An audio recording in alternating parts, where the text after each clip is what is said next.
It's really a pleasure to be here. I'm Michele Giovanardi. I'm a researcher and project manager of the Global Peace Tech Hub at the European University Institute. And actually, it's very interesting to be here. It was interesting to hear your presentation, because what we're trying to do with the Global Peace Tech Hub is to build a platform where we bring together academics, practitioners, NGOs, and startups, and we research and debate the use of technology for peace. And of course, this is very broad in terms of the technology you can use, but also of the peace building areas. But digital platforms is definitely part of it. And of course, digital platforms are giving us unprecedented opportunities in terms of fighting stereotypes, building empathy and trust, and creating these communities of trust. But at the same time, we see that the same platforms are a vehicle to spread fake news, polarization, disinformation, and internal radicalization and violence and hate. So it's really nice to be part of this conversation. And it's very important what you're doing with Open, with this project and with similar projects, trying to both research, but also to understand what we can do to limit the negative effects and to promote the best practices.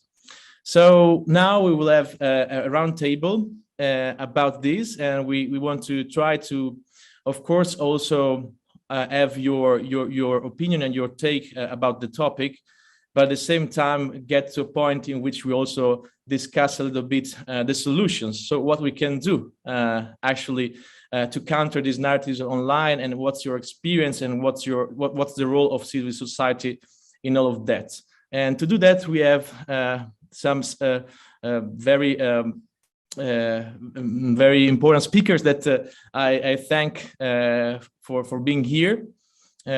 We have Ekrem Sahin, which is the director of the European Muslim Union. We have Andrea Pintimalli, that you already met during the first part. He's a researcher at La Sapienza University in Rome, but also researcher for the program Integra that he presented before. And then we have Edurdo Macia from the association, the Acd La Hoya, and two researchers from the European Foundation for South Asian Studies, which are Anne Heckendorff and Johanna Barakova. So I would like to start with Ekrem Sahin, so the director of the European Muslim Union, which is an organization representing Muslim citizens of Europe, based in Strasbourg. And they are working on many different areas and domain, and Ekrem can explain better what his organization is doing, but they are working in the area of human rights and fight against racism and discrimination, intercultural dialogue, and democratic participation. So I think your place very well to start this conversation. And what I wanted to ask you is, from your perspective and from your experience, do you think that the identity of young Muslims in Europe are at risk of radicalization? And where is this risk coming from? So I will leave the floor to you, and then we will proceed with the other speakers on this first question, and then we can have a second round more on the solutions. So before the analysis, and then the kind of solutions. So Ekrem, to you. Thank you so much. I would like to make a little introduction about our organization, European Muslim. It's like EMU. It's like we're based in Strasbourg. We are working on different area. The most of important area, that's like we're making reports called EMU reports. We're making report on every country. Like we choose one country for every year, and we are trying to make a report about situation of Muslim.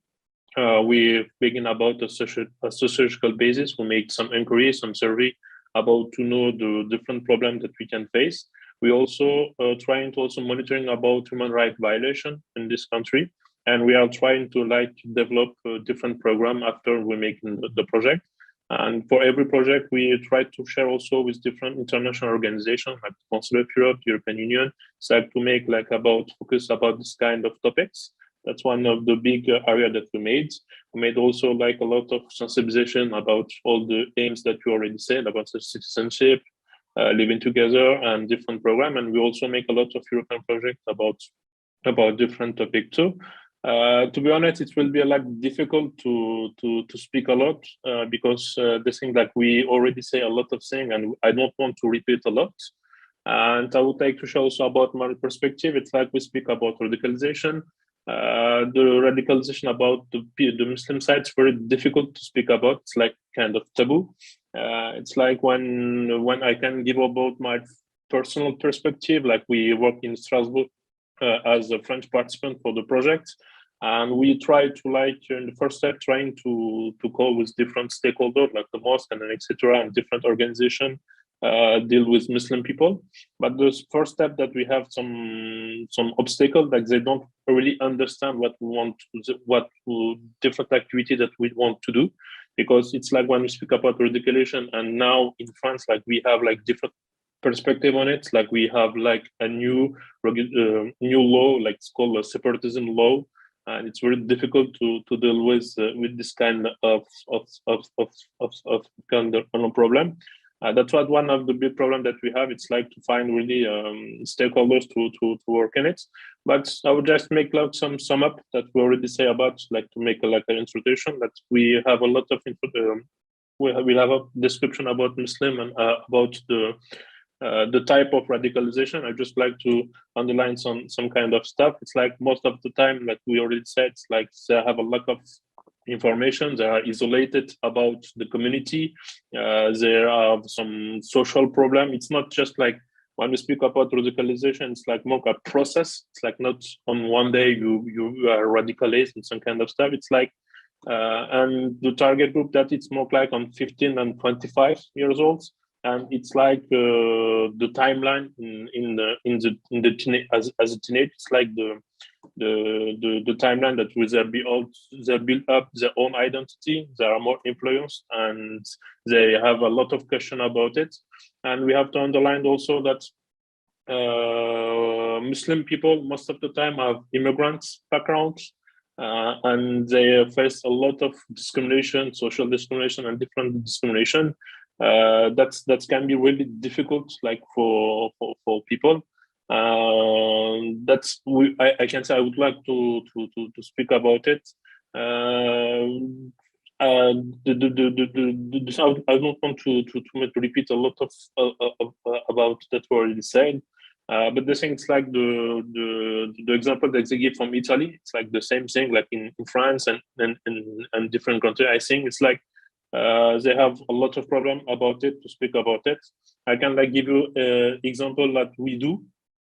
Because I know that this will be the second question, but it's like we have to make a lot of program on it. I will wait for the next question if you want for making some solution about it, because I have not a lot of solution to do it. That's it. I can just give some information about the new law. That's to share experience about the France perspective. It's like in France now we have a law. It's called the separatism law, and now it's like radicalization, like having some thinking of or radical thinking. It wasn't like forbid, because we have freedom of expression, freedom of thinking, and etc.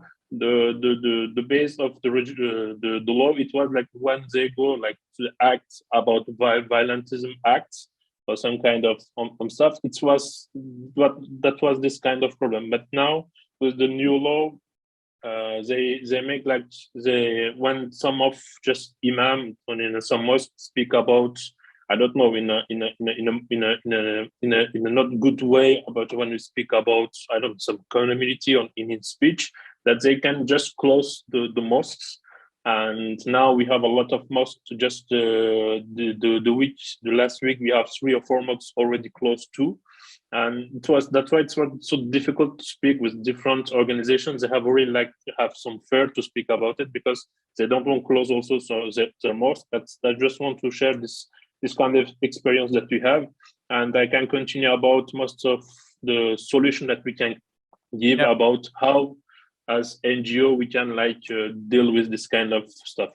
Yeah, thank you. Yeah, indeed, we will tackle the solution in the second round. But first, I wanted to also ask you, I know you cannot talk on behalf of the whole Muslim community, but from your experience and the access you get to the Muslim youth with your organization, what do you think of some of the themes that were mentioned about identity, religion, and radicalization? Because some of the findings I see are trying to stress that this is a different story. So Islamic extremism is different from Muslim extremists, and religion can be part of it, but maybe the story is broader and is not the only factor about radicalization. So talking about the identity of young Muslim, how are these three elements going together: religion and identity, extremism, radicalization? Can you maybe elaborate a little bit more on that? I know it's not an easy question, quite broad, but it would be interesting to have your take. I will try to give for my further experience. We don't face a lot of people going to radicalization. I can give this example. We are in Strasbourg. We make a lot of research about what's the situation of Strasbourg about radicalization. We just see that it was just a little neighborhood that they have 6 young guy just go to Syria making some war. And the thing, it's they have. It's a very difficult topic. It's in a young perspective, they have a lot of discrimination. They see they're not well included in the community, and they want to make their own identity. You speak about European identity, that they can't be included because they are not. They have some discrimination, or I don't know. They don't really feel inside because all the time they have a lot of discrimination. And if we go to social media and the news, every day we speak about a lot of Islam. I don't know, some problem with Islamophobia and this kind of stuff. And we have also it's not just in France, in Europe, we speak up inside one side, we speak about radicalization, but in the other side we have, like you said, a rise about Islamophobia. We have also rise about far right thinking and about more national thinking. And it's very difficult to say that it's not just one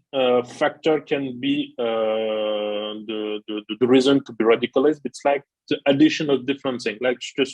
I can give an example. One of the guys, he don't have a father. He don't really go to school. He wasn't included in this community because nobody want to speak with him and want to enjoy his time with him. He tried to comfort him, he want to find a solution with him, and he finds some online stuff about speaking in Islam, in a shorter way, and they don't have they have a very big lack about Islam. They don't know about the religion, and they have a different perspective. And we can also underline a big thing that's about this. It's for European young Muslim people, they don't really know the historical about ideology, like Salafism or some kind of different radical thinking. They really don't know. They don't know sometimes the terminology, but they don't know what was the history, what's his insight, what really they do it. But you know that we are faced now about a community very well connected. Every information is it's going so fast, and they really want to take some information by social media, by website, and they really don't check the news. That's why it's a lot of information, and they have a inside problem about every social problem that they have. And it's an addition of different factors that they go to the radicalization. I don't know if I answer to your question. Yeah, indeed, it's not an easy answer. Of course, we have many elements to it, but it was. Thank you so much, Ekrem, because it was a very good start of this conversation, and also good assist to Andrea Pintimalli. And I would like, Andrea is researching, is an anthropologist, and his research focuses on anthropology and religion and processes of radicalization. So what is your take on this? So what's your analysis of radicalizations or of the factors leading to it? before. So let's keep the focus on the causes and on the problem before moving to the bright side. So let's keep the focus on the analysis now. So the floor is for you if you want to add something to what Ekrem said. Yeah, sure. Thanks to Ekrem also, it was very interesting. And I would say my expertise, let's say, it's the study of religions, is comparative religion. In Rome, it is history of religions. We care a lot about history and historical point of view. So what I would say is that the main question, the main point here is, like Ekrem said, is identity. And I think it's not the case that usually the typical, the most common profile for a radicalized one is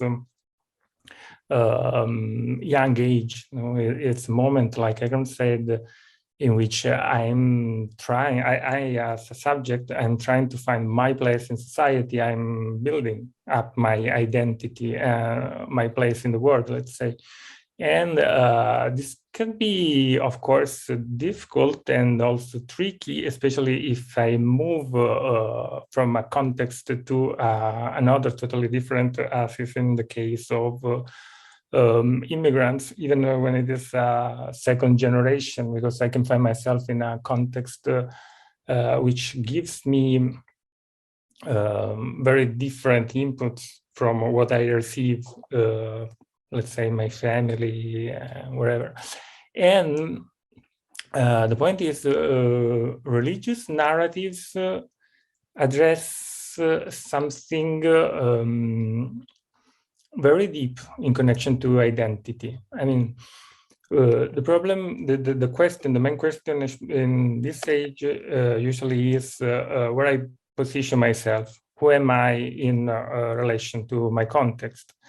So, in many cases, religious narratives, let's speak in general of religious narratives, not necessarily Islam, give me a context, give me a framework in which I can position myself. I can say who I am. And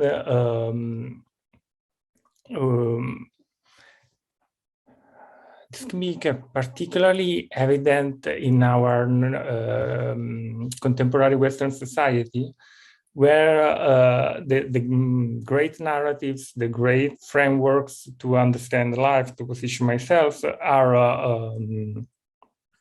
let's say less defined. You know? We speak of the end of the great narratives, well, political, ideological, religious ones. So I can find myself in a context where there is no easily detectable context to position myself, and this need to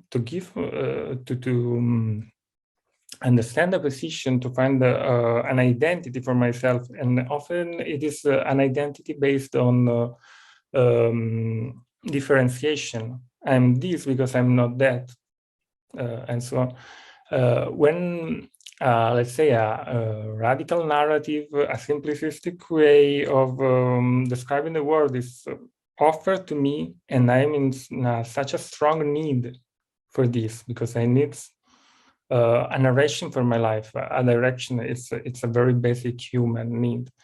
Then I can be vulnerable. I can become vulnerable to this kind of radical narratives, very simplistic and polarized visions of the world, etc. And I think it's exactly what happened. And I think in this context, it is very important also to address the general question of religions. That's why we also worked with history of religions and religious pluralism.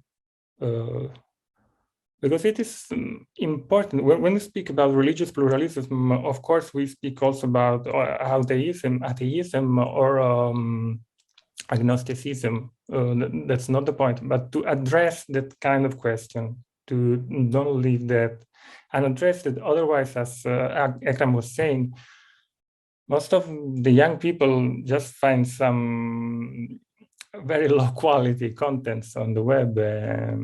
go in that direction. Okay, thank you for your insight. It was very interesting. Your perspective and the key question you raised. So, what's my place in the world? You said so. The identity question connected to religion and religious pluralism. Yeah, Ekrem, if you have like you had your hand raised, if you have a quick feedback, because then I have to move to the next. Yes, just add some information because it was so interested what she say, Andrea. It's like to feel as a perspective of Muslim people. It's like you have like migrant background, like you have in timeline, like in a teenage you make own identity, but you have like deal in first step, like you are migrants, you are like French, you have some migrant origins, you are Muslim, you have faced a lot of discrimination. It's very difficult like to build about an identity. What can be really difficulties that it's additional things that can be the processing to go to radicalization.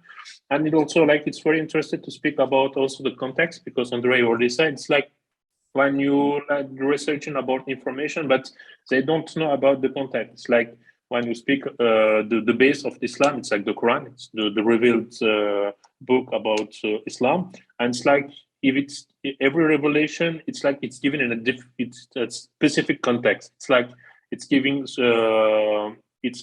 by surat. It's like every surat just came into and in different steps. It's not like it's not given in one time the book. It's like it's given in 22 years, and for every specific things that they have some new thing revealed. And when we have to study about Quran, you have to like also study about the context.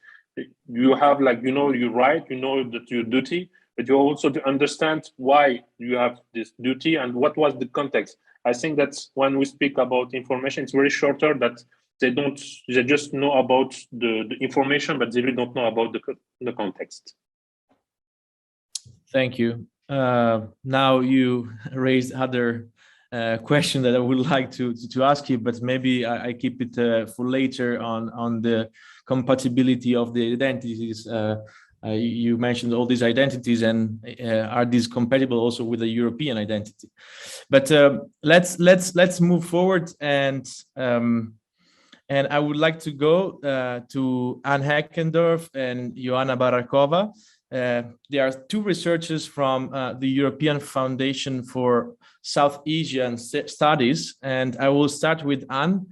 And Anne is an Amsterdam-based researcher working for this foundation, and she has a background in international law and conflict studies at the University of Tilburg and the University of Utrecht. So her research focuses on protracted armed conflict in South and Southeast Asia, so a different region, of course, and counterterrorism policy and its effects on fundamental rights. But she also works on radicalization in Europe. So, Anne, what is your perspective on this first conversation on radicalization and identity, and also if you want to engage with some of the points raised by Ekrem and Andrea? I would actually like to directly connect to what Andrea said, because I think it's true that a good way of seeing religion, not only radical Islam, but religion generally, is as an identity marker. And also the link with group belonging, I think, is clear. And what is also relevant for radicalization is that we know from social identity theories, for example, that people, when they're faced with insecurities, they have a stronger urge to connect to a group, to belong to a group. So this there's a term that is called entitativity that describes how strong a worldview an ideology prescribes, how clear the way forward is, how clear the image of the enemy is. These groups are more desired by people when they face insecurities. And insecurities could be, for example, financial insecurity, could be even mental illness, could be some experiences of discrimination. And I think this is, in essence, what is an important part of the process of de-radicalization, this need to belong to a group and to have these psychosocial needs fulfilled. And that also connects to one of the leading theories, I think, in that can explain radicalization in a rather broad theory, which I think is necessary because radicalization is a multi-causal and very complex process. And that is the significance quest theory that basically says that people are attracted to radical ideologies because they provide them with meaning and purpose. And that is exactly what terrorist groups, for example, do when they distribute propaganda. They use religion as a cover, they use ideology as a cover, but actually it appeals to a sense of community. It appeals to you can join us, you can have your brotherhood, fight for a just cause. It's adventurous. You have a purpose in life, so that's very attractive to people. And obviously, I think there's some demographics that are maybe more vulnerable to that. But that said, I would also like to just point to the fact that it's very dangerous, I think, to talk about Muslims in Europe or to talk about predictive factors, because that would suggest that Muslims in Europe are a homogeneous group, and that's very misleading. I think from a theoretical perspective, but also it's not socially desirable, because we know, for example, that there are some demographics, like, for example, second generation immigrants or people from lower social economic backgrounds that are maybe more likely to be radicalized. But the problem is, if we single out this demographic and we present them as sort of a risk group, then we achieve exactly the opposite effect of what we want to achieve, because most of these people obviously have absolutely no propensity towards violence or radicalism. But if you present them as a risk group that leads to discrimination, and that in fact is a driver of radicalization. And I mean, of course, that does not mean that such factors do not exist and that they could not be useful. And there are some initiatives, for example, maybe you know the European database of terrorist offenders, which basically is an attempt to collect anonymized information of terrorist offenders and make a database from their psychological profiles, their social background, and so on, with the aim of being able to have predictors. But I think the problem with that is that we have to be very, very careful, firstly, in how we use those information and how we communicate them to the public, because I think there's a very big risk of that being politicized in a way that is not socially desirable. Thank you very much, Anne, for your insights and connecting this to the social identity theory as well, and showing that much of this debate is also about insecurity, as you said, and social, fueled by different factors as well, and ideology can be just a cover, as you said. So now I will leave the floor to Johanna Barakova. She's also a member of the European Foundation of South Asian Studies, and she holds a degree in criminology from the University of Leicester. And her research focuses on prevention of radicalization, counterterrorism, human rights protection, especially in Indo-Pakistan relations and the Jammu and Kashmir conflict. So I think this is quite a lot, and you can give us many interesting thoughts about this issue and add to this conversation. So the floor is for you. Thank you. I very much echo what my colleague earlier said, and also Andrea, in the sense that, you know, in order to look at radicalization of Muslims in Europe, the contexts are extremely different. There are various push and pull factors of why someone is, you know, going on that road. As my colleague already mentioned, you know, significance quest. But to be very honest, I would prefer to build up on a bit more of a broader umbrella theoretical framework, and that is you know, you have three different layers, and you have like micro factors, you have meso factors, and you have macro factors of why people decide to, you know, why people actually get indoctrinated. So one of the micro factors could be the so-called personal grievance. So that is anger and vengeance for harm to self or loved ones. Then you have the group grievance. So that could be the outrage for injustice done to a larger group where the person feels that they belong or they hold dear. You could also have as a micro factor the slippery slope, where someone, you know, participates in radical acts and progressively it culminates in getting into a terrorist or extremist activity. You could have another factor on a micro level is love. So it's helping a friend or a loved one and who is already radicalized. You have what also goes alongside with my colleague said, also status seeking. So that would be like risk, glory, and power seeking reasons, especially by young men. Then you have the escapism factor. So that's trying to escape from personal problems and getting again towards this road.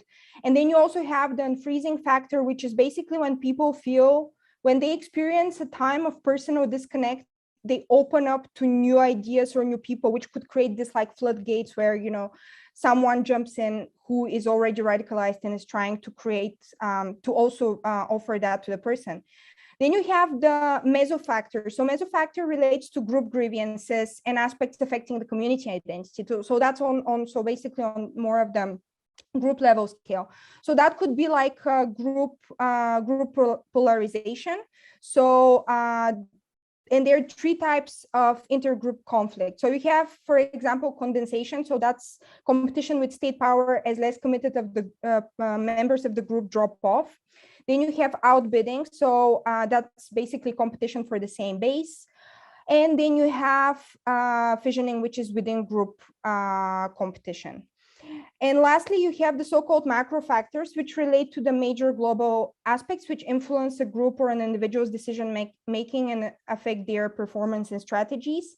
And such mass level factors include wider public recognition of the enemy as intrinsically evil or harmful, so hate. So this is where you see on the global scale, you know, populist discourses or like hate speech.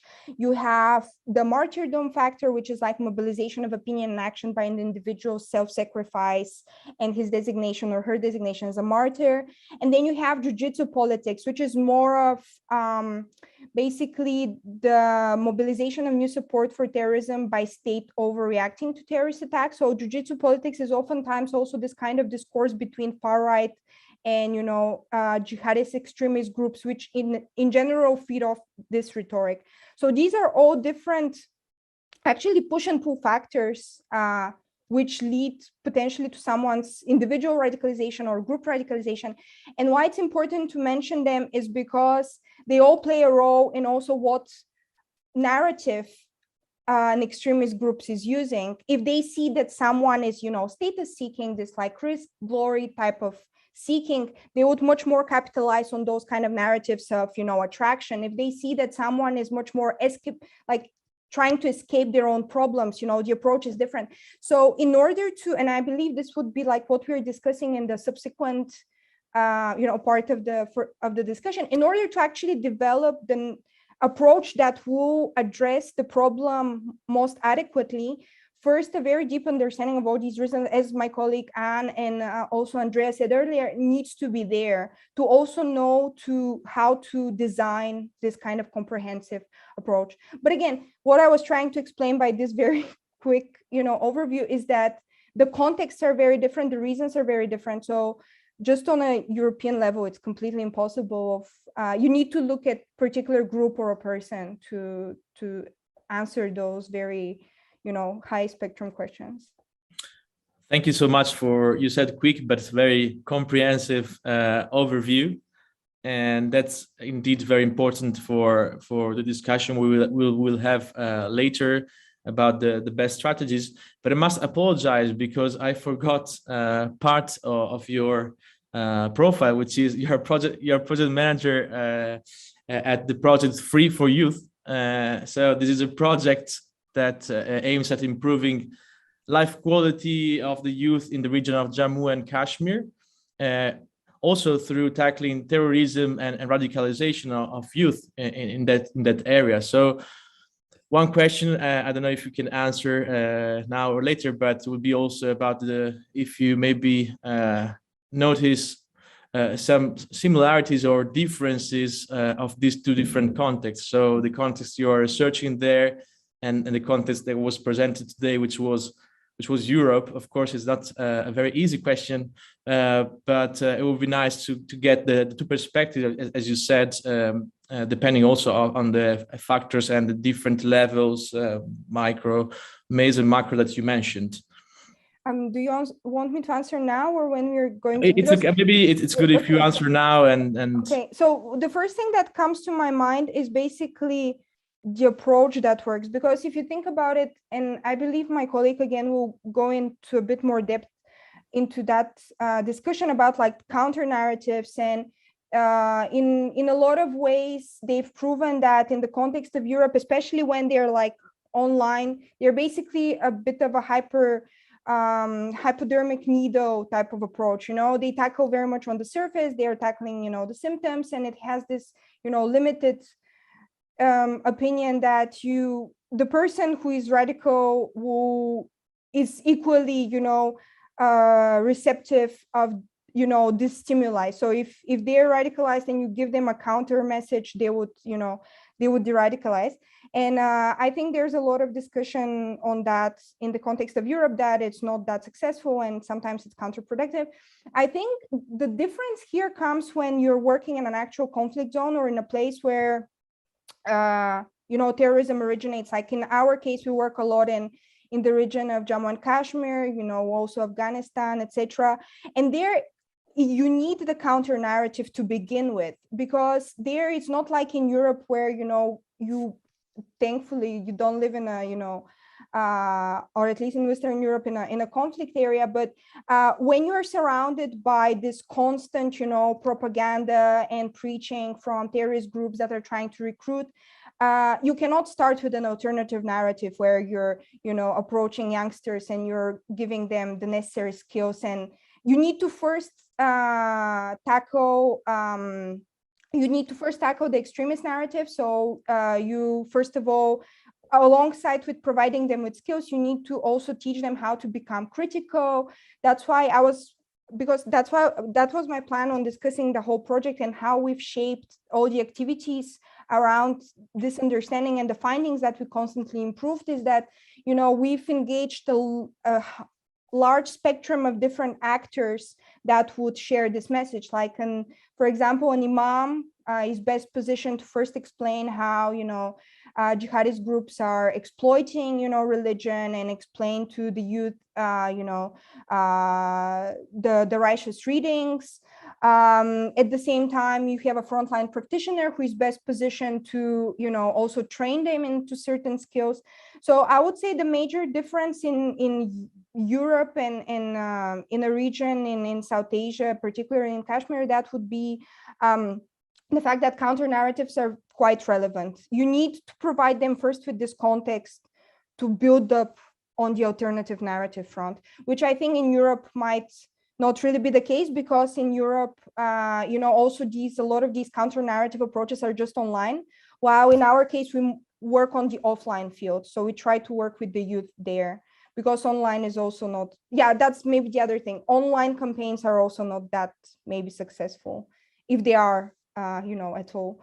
But these would be my two answers, and I would probably elaborate a little bit later when I explain. Yeah, I think we will have a chance to discuss this better, and because of course part of the strategies we are discussing here, they go through digital media and social media, and so of course it's a different kind of approach. So I would like to conclude this first round with our last guest, which is Edurdo Macia from the association La Hoya. And of course, this is more of a practical experience with your association and with your everyday work. La Hoya works in creating a social space for young people to meet and do several activities. And we've seen some of them during the first part of this final conference. So what's your comment on this discussion on identity and radicalization, Edurdo? Hello, good afternoon. And as you say, I can give my inputs related to the work that we make at local level, because I think, as was our friends here, they were speaking and they were talking about the identity was, I think, more than nice. But for us here in our area and our region related to the working with the Muslim community or Muslim young people related to the identity, I also agree about this kind of facts that, as you know, in Spain, we have a large number of Muslim people. It's around 2 million people that we have in Spain. living. Mostly half of them, they are Spanish, born in Spain, but with the Muslim background, or immigrants coming from different parts of Africa and different countries of Europe and the world.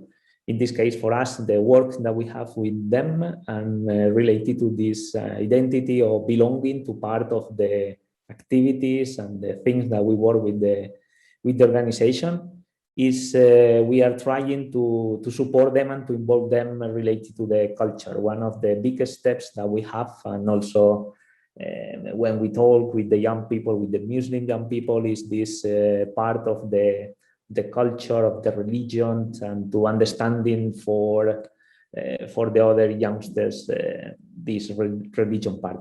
For the reason, during the year, we developed different kind of activities to connect different young peoples, to show the religions that they have, also to involve them in the different parts of the activities that we make in the organization, and to try to connect and to belong to the part of the organization, of the community that we are doing.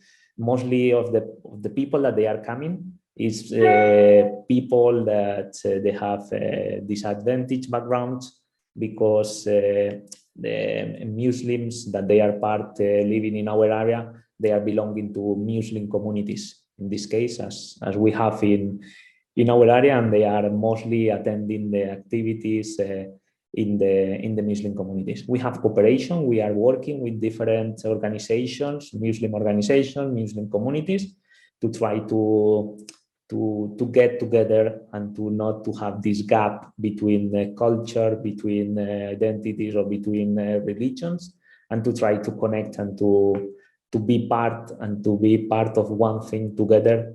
And for the reason, through the projects, in this case, these specific projects, we try with different activities to connect together, and also to avoid or to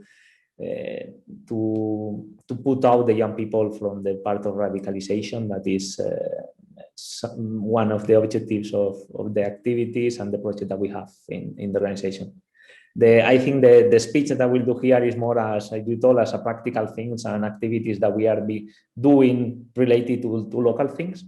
But I think it's one of the important things for us and for the people working with the Muslim young people, or in general with the young people, is all the backgrounds that here the experts that we have are telling to us, and we need to take in consideration when we work with this. And I think one of the important things that I think Johanna was telling is like each community, each group is totally different, and we need to care about how we belong into the community and how we need to work with them, because Europe is very rich, and then also the Muslim young people in each area or in each country is getting in different ways, and we need to a little bit to see what is the reality, and through the reality to work with these things. Thank you so much, Eduardo. This is a perfect bridge to the second part. So there will be less gloomy. Hopefully, we go to the bright side. And so we're trying to understand in your experiences, of course, some of you have more practical work with groups. Others are more on the research side or applied research. Or working on an organization. So in your experience, what do you think it's the role of civil society in countering these narratives, and that in turn fuel radicalization? And of course, first of all, you can comment and see if you think that civil society can have a role at all, because you can also say civil society doesn't have a role. But if civil society has a role, what is this role, and what we can actually do to make the situation better, or like in this project Open, try to counter this narrative, promoting good practices, training, education, giving the tools to counter these narratives leading to polarization online on digital media. So I will go back to Ekrem for the start of the second part. And then I will give the floor to each one of the speakers, and then we can be a little bit more interactive and interrupt each other and kind of jump in the conversation if we have questions or things that we want to discuss. But first, let's do another round in which everybody can talk and have his say about this topic. So Ekrem. Thank you, Michelle. Firstly, I would like to answer directly for your question. If civil society can be like to take part on sensibilization against radicalization, I can say it can be a good opportunity because instead of institutional government organization, civil society are more like on the ground. They can like face directly people, and they make like different activity on the ground and different neighborhoods. And it will be like a very big help to do wills and to reach some kind of people and to speak about the thing. And for the second part about the solution, it's like we speak about a lot of problem. One of the big problem that we say that it's about creating identity, about making all the young people, it's like in the period that they create their own identity. And I think that the big lack that we have, it's like to have role model. It's like we also like use in this project to have also like in social campaigning about making news and presentation about Islam and like some initiatives. But the thing it's like if young people can in social media on their neighborhood have some role model who they can use like to know that as Muslims they can have some success stories, can be like a positive things. And about in France, like we have this decentralized things like for the government side, every governmentship they give like training course for all civil society. It's like you have just to call them, and they make all civil society have to be in present of people in the process of radicalization. They make about trainings, and this training is also open for all the youth center, local youth center, local organization. And it's like to deal and to about how to identify about radicalization can be one of the tools that we have here.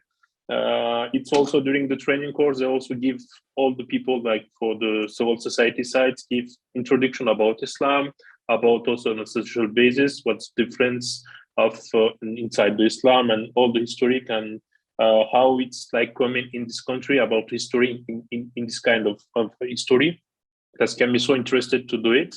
And about practice and good example that we do that we already done. It's like making about event about living together. Like we make a group about 15 young girls and men, just Muslim people.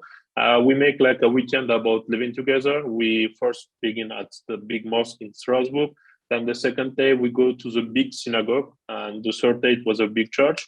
And the idea was to everywhere that we go, it's like about have a little introduction about the religions, and all the description it was focused about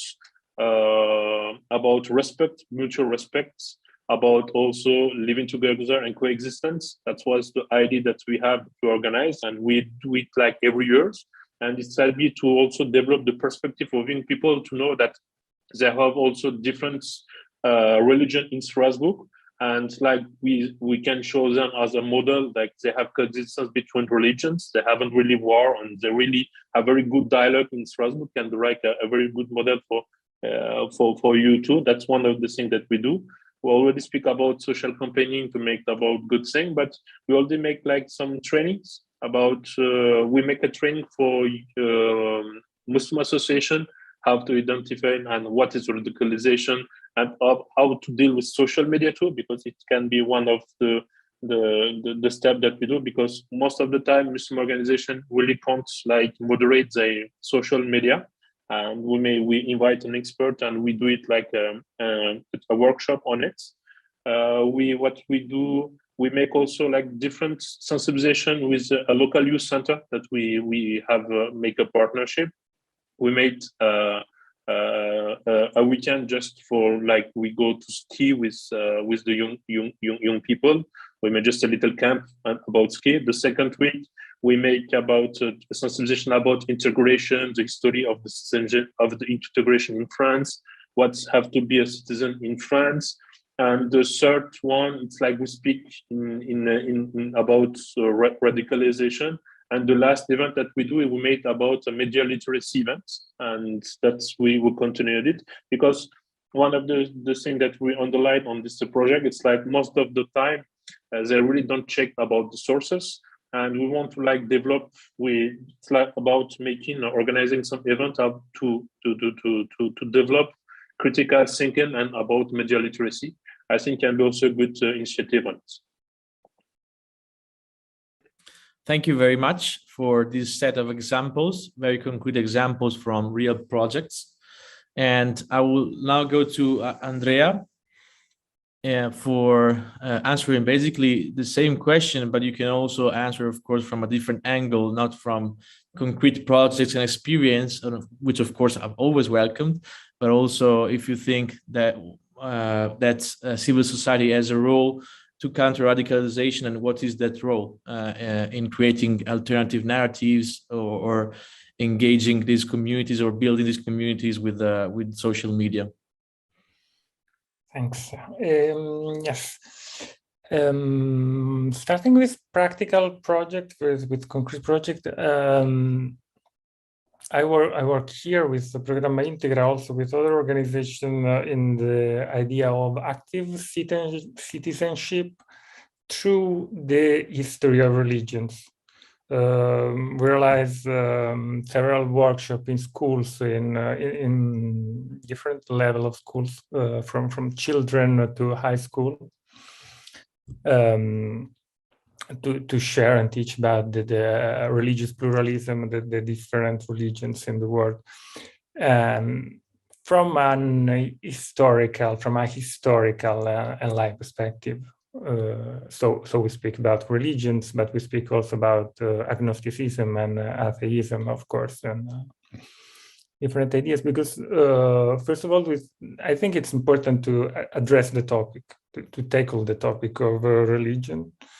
Maybe this is also related specifically to the Italian situation, because here we have what is called a religious analphabetism. There is a very important report made by Professor Alberto Melloni about how Italians are ignorant, usually, about religious tradition, about their own religion. It's very typical in Italy that people don't know what's the difference between Christianism and Catholicism. That's a typical situation. So if people thinking about that and becoming more aware of their own beliefs and other people's beliefs, it's always interesting and open the minds, I would say, make people more available, more willing to understand about other points of view. And these activities stimulate a general reflection about what religion is, that religions are, let's say in the plural, which I think is very important, because it's like we almost forgot that, in my opinion, the religions are, first of all, educative systems. I mean, that they are not just narratives of the world. They are, and were more in the past, way to educate people, to educate the human being about the vision of the world, about morality, that is about emotions, how to be able to manage your own emotions, and about how to act in society. So when we when we overlook religion and make them just a set of beliefs apart from the rest of human life, I think that we do a big mistake. That is a big mistake, that we need to understand their function and foster and promote education. I would say, because the main difference here, the main polarization that I see, is between believers and not believers. I mean, it's very usual to find that Christians and Muslims, or others, Christians and Muslims, of course, are the people that I meet more, are more similar between them than with other people, atheists or non-believers. Believers of different religious traditions understand each other because they have a base of common language, some basic concepts shared. So I think it's very important to focus on education. And absolutely what Ekrem was saying is very important. Role models. A good quality religious education and role models are deeply important. Maybe just to give an example, it's a bit romantic, maybe, but I think very informative and interesting is, for example, that I really love the parallel stories of Malcolm X and Martin Luther King. I mean, they were coming from a very similar background. One became the nonviolent prophet of Christian movements, and the other was considered usually a violent extremist Muslim. Okay, but this story, the life story of Malcolm X, it's an historical example of what a good religious education can do, because he, in a situation of very hard social distress and poverty, became vulnerable to an extremist organization that was at the time the Black Muslims, and became a violent leader. But things changed in his life and in his vision of the world when he did the Al-Hajj, the pilgrimage in Mecca. And then he discovered different sources. He discovered a totally different Islam and came back in USA to give voice to a very way more peaceful and interactive action in society. And that's just to say, no, it's kind of a movie, but a bit distant from nowadays Europe. But I think it's also important to have this kind of role models of mythical level of narratives and role models. And I think we should focus more on that. Thank you very much, Andrea, for this perspective based on education and awareness of religion and how this can meet these identity needs that we all have, the youth, but everybody have this share this same need, and how, if this is not answered, how this can lead to these stories of radicalization. So I would like now to turn to Anne Heckendorff, and do you agree with this picture of the role of civil society, the key role of civil society through education and through training, through giving tools and training to fight this kind of radicalization online, these narratives? Or do you have different perspective on how we should go about tackling this issue? I mean, I do agree that, of course, religious education is also important, but I would say that civil society has at least one other role, which is at least equally important, and that is that results from this idea that actually what is the appeal of terrorist organizations is the fulfillment of these psychosocial needs. So I think civil society, by engaging people, by providing an alternative to what terrorist organizations are offering, that means providing a community and providing a sense of purpose. I think that is an important role that civil society can play as well, besides education, of course. Besides that, I also think that there are some effects that civil society organizations have, for example, in terms of reducing stereotypes that other people have towards Muslims.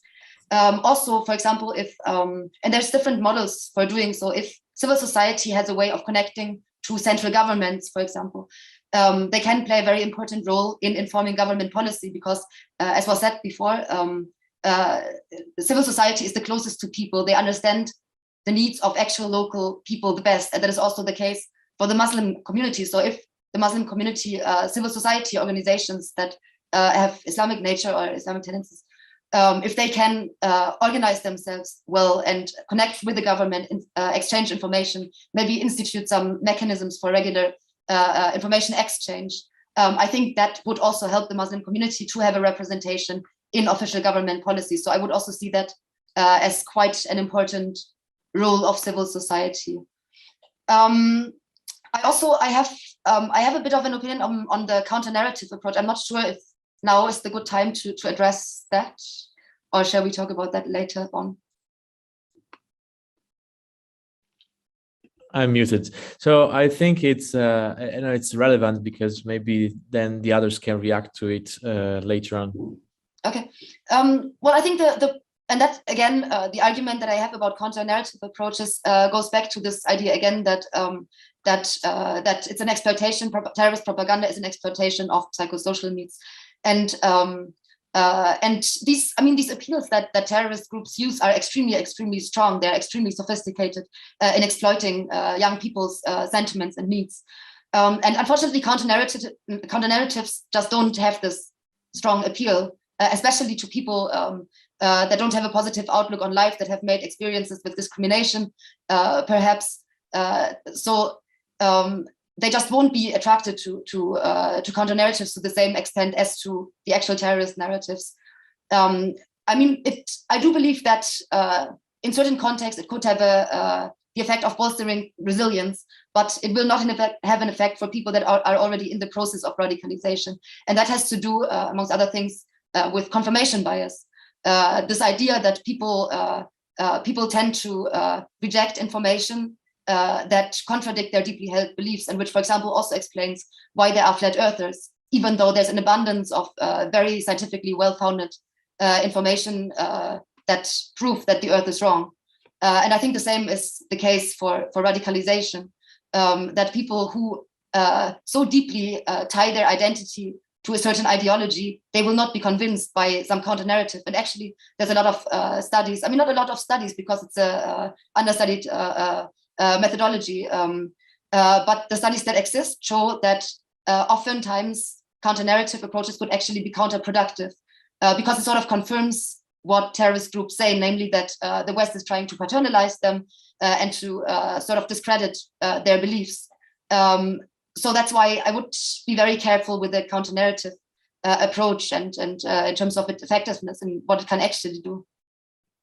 Thank you for sharing that. This is, I think, a very important point in this conversation.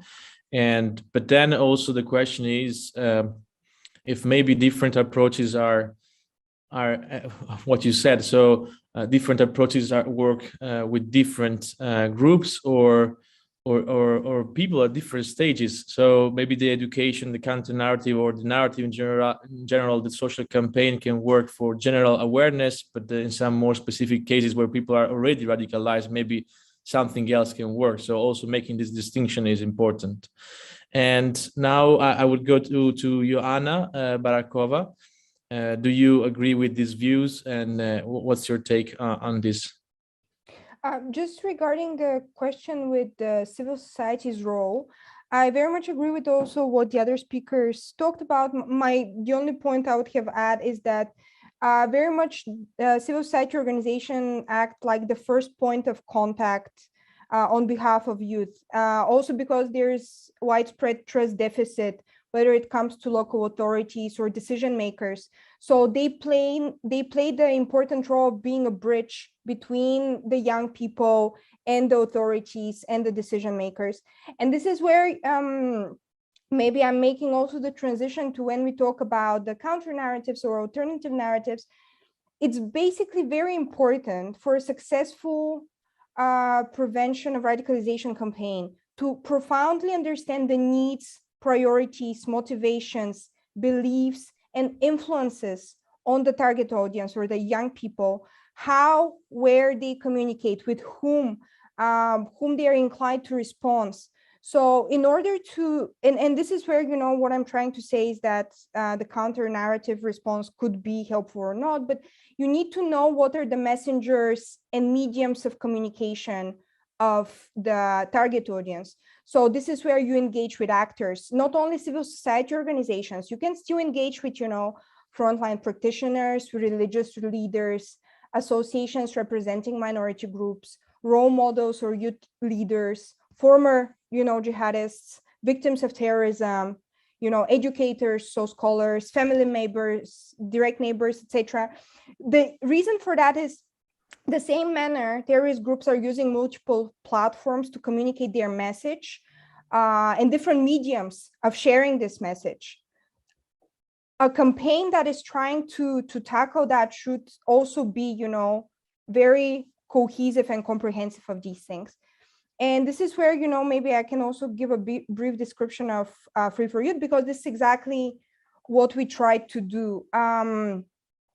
Being aware of, and of course, this is something that develops with the process. It's a 3-year long project. We are now in the final stages of finishing it, so it's like 6 months left. But on the basis of that, we developed both offline and online, campaigns. Throughout the process, we realized that indeed the offline ones are actually much more successful. Also because you need this constant, exposure of the youth to,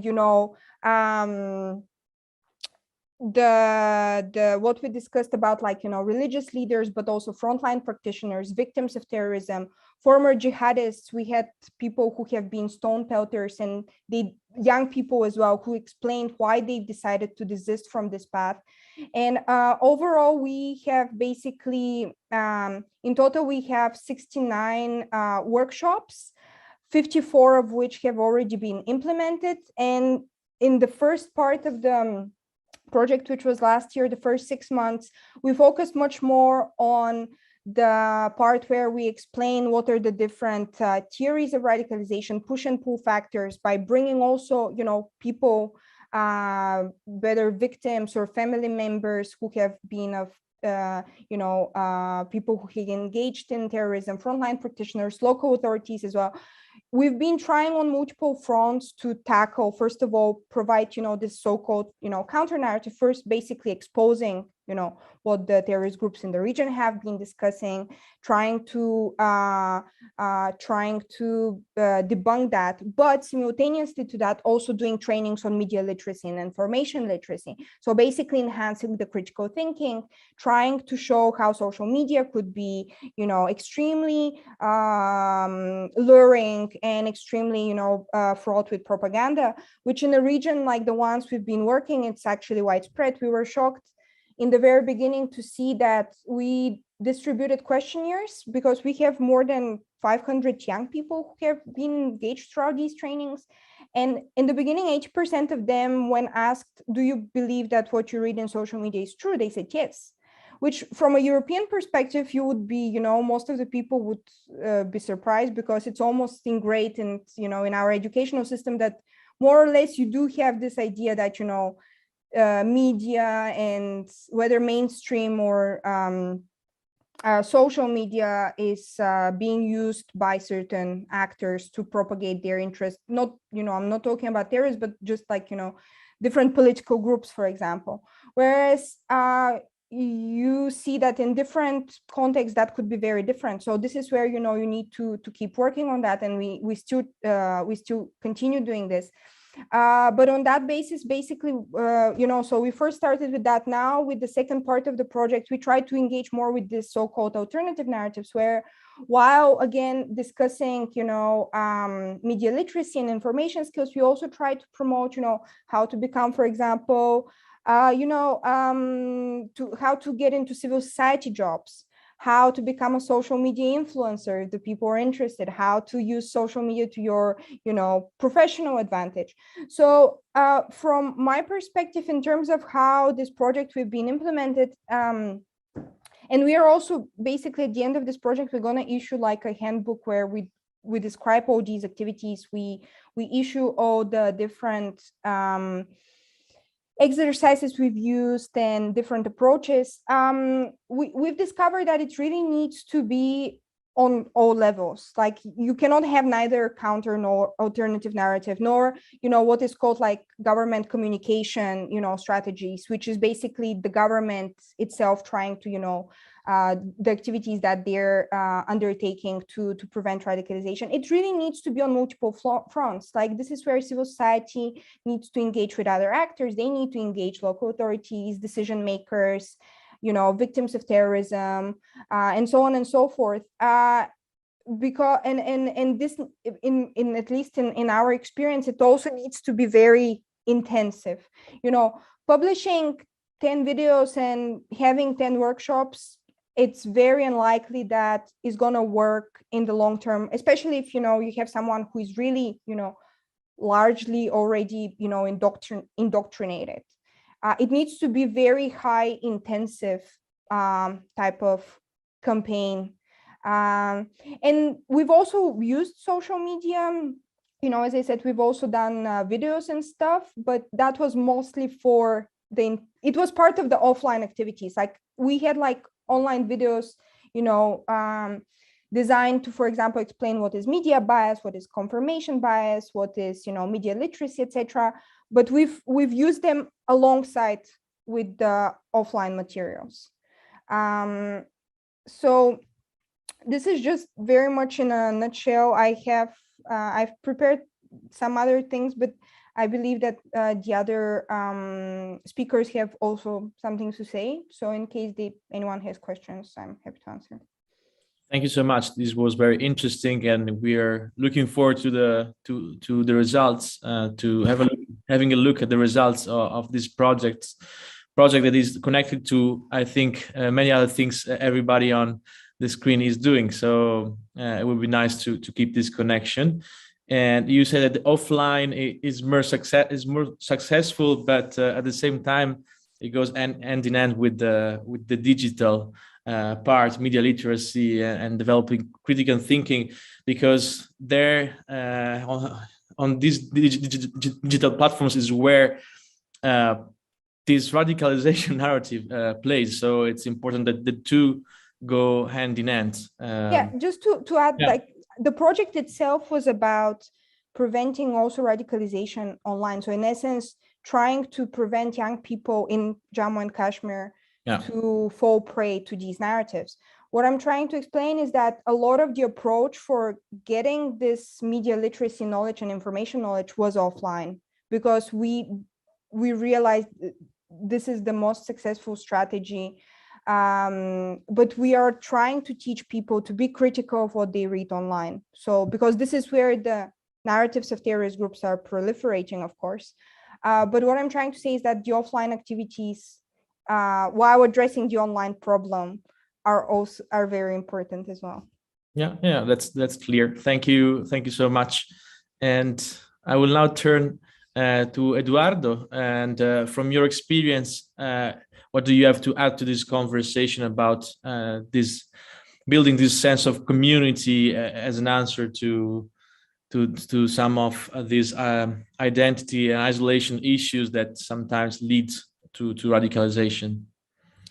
Yeah, I think that's one of the important key aspects when we are talking about this role of the civil society that we have in the community, because I think all the agents and the organization and the stakeholders that we have around they have the role, and they have the opportunity to get involved with the young people, in this case with the mostly young people. And I think when you are providing to them with different activities, with different workshops, with different connections with the community, they are belonging to something, and they are appreciating these kind of things. As I was referring before, I think one of the important aspects for us when we are working with the young people in general, and mostly when we are connecting with different religions, with different cultures, and with different backgrounds, the most important is for everyone to understand the others and to try through different kind of integration activities, different kind of workshop related with media literacy, critical thinking, to connect each other. and to see the reality of the different background of the young people, and through these kind of actions a little bit to avoid other actions. One of we are talking about a little bit the good practice in this case in our community here in Elche. What the police department related to radicalization in general decided to create 2 years ago was to get involved all the main actors in the civil society in our community. That means the Muslim community, the young community, stakeholders, municipality, and different organizations working and connecting with the young people, and to put all of them together. Because sometimes one of the main aspects that we have here in Spain is this kind of aggressive hate speech that we have against, or there is in general against the Muslim community, that most of the people, they are telling or they are suggesting, okay, the people is coming here to take the work that we have for the Spanish people. And in this case, the action that the police was doing is to put all together this kind of organizations working with the young people, and to try to create a plan and to try to connect them, to see and to make face-to-face these kind of situations, and to try how to avoid before it's happened. That means that sometimes for them or for the police in general to enter to specific communities, in this case the Muslim, the Gypsy communities, was very hard. But through this action to connect all the main actors in these communities, they have now the easy job to try to connect or to avoid actions in the areas. Because when something is happening, they go directly to the main person in the community, and through this person they are acting in local level. And I think it's important, this role of the civil society, and mostly to connect all the actors that we are working with the young people. Doesn't matter in general, Muslims or everything in general, to avoid the radicalization. Here we are talking specifically on Muslim, but we are also, in Spain, we have also young people, not only Muslim, going to these Latin groups or different kind of groups that through not belonging to nothing, they are capturing them and they are like taking. For this reason, for us, is very important the connection, not only what the work that we are doing in the organization, but the connection that we have with the different civil society, municipalities, police, Muslim communities, Gypsy community, all the actors that we have in the community, because in the end, what is enriching the work that we are doing, the connections, and through the problems that we have, we can solve or we can connect. That is more simple in the end to work. If I told my opinion, yes, civil society, to be connected and to be part of the radicalization, I think is one of the main pillars. Not only one organization working with this, but also the support of the rest of the people. If not, it will be very difficult to get to these groups. Thank you, Eduardo. And now we conclude this round.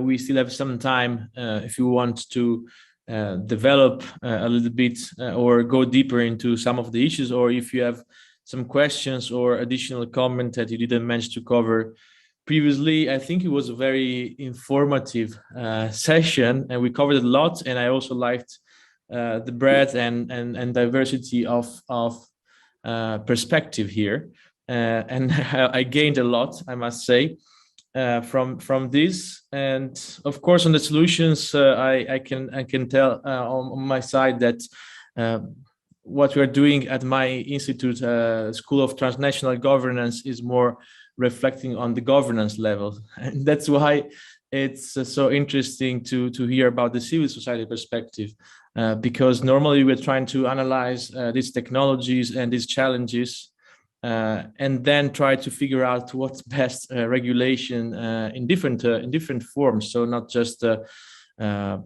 laws, but also common standards, good practices, soft law, and other kind of regulation, how this can play out and help these processes to limit polarization, disinformation, or issues arising from the use of technology, which should be for peace, to connect us, but sometimes it's bringing us apart. And so, yeah, it was very clear that education has a key role, education about religion, awareness of religion, but also education in the sense of community building, of building, of answering to this identity needs of young generations. And for me, it's I'm just throwing there some reflections, but it will also be interesting to understand the political aspect of it, where we see that politicians sometimes politicians or group of interests are sometimes active player in promoting this kind of polarization. So it's not just something that comes naturally from the social system, but there are some people that are trying to fuel this and use this politically. So also a reflection on that and how to counter that would be interesting. And I guess again through awareness and through the promotion of a culture of tolerance and on promoting the good cases, so the successful cases and the successful and the positive narratives. So this is my reflections at this point. I don't have like a final question, but if you want to add to these reflections or to the conversation, feel free to jump in and raise your hand, or just again give us some other questions to reflect on. I see Johanna Barakova has his hand raised, so I will give the floor to Johanna. No, I just wanted to quickly comment on what you just mentioned regarding the basically this current phenomena of, you know, populist, not current phenomena, but something that we also right now we saw with, you know, the fires in Sweden, because of, you know, in Denmark you have this and like Islamophobic and anti-immigrant political leader who was, you know, who made claims of who wanted to burn the Quran, etc. And this is a very interesting emerging phenomena right now with this kind of cycle of mutual feeding of radicalization between jihadist and far right elements. And it's basically a phenomena that we really need to be alert of, because you also see the repercussions on a really global scale, not only Europe, but as we all know, the shootings in New Zealand in the mosque were allegedly a response to the terrorist attack in Sri Lanka in 2019 on the churches there. So we see this, you know, basically global dynamics between different groups that use, you know, as a justification violence taking place against, you know, their perceived identity or group, for them to engage in violence, which creates like really a vicious circle. In terms of how to tackle that, I don't think I have the answer. I don't know if anyone has this answer. I'm just mentioning it more of something that we really need to as researchers or civil society or people who work in the decision-making sphere, we really need to be alert, because this becomes more and more visible and more of a growing. So this is just something that I just wanted to add. And of course, if someone has an opinion on that, I personally would be very curious also to hear. Anybody else wanted to add on this topic? It's of course a difficult task, but yeah, if you don't have additional comments, Andrea, Anne, or Ekrem, or Eduardo, we can also move to the closing of this session. And yeah, Andrea. I will say just something very shortly. Okay. I think one of the main points. Sorry for the hand. is complexity. I mean, the problem always, very often, is to deal with complexity. It's always like that. My experience is about this teaching and workshop about religions, and often people are so surprised to discover that there are different types, different confessions within Christianity, within Islam, within every tradition, you know. And then further, there is we often speak about this concept of super diversity created by Vertovec, which is in our current societies, there is a situation of extreme complexity. And we need to keep that always in mind, that you can meet people that have the most mixed backgrounds, a system of beliefs. And so I think it's important to like we said before, like Anne and also Johanna said, to avoid generalizations, which are quite dangerous, and promote also a culture of, I would say, positive individualism. I mean, you have to remember, and you have to teach and to share, to promote the idea that every single person is a word. Every single person could be totally different. So in this sense, individualism is very important for society. It's a very social value. Just that. Okay, thank you for this additional comment. Indeed, very interesting.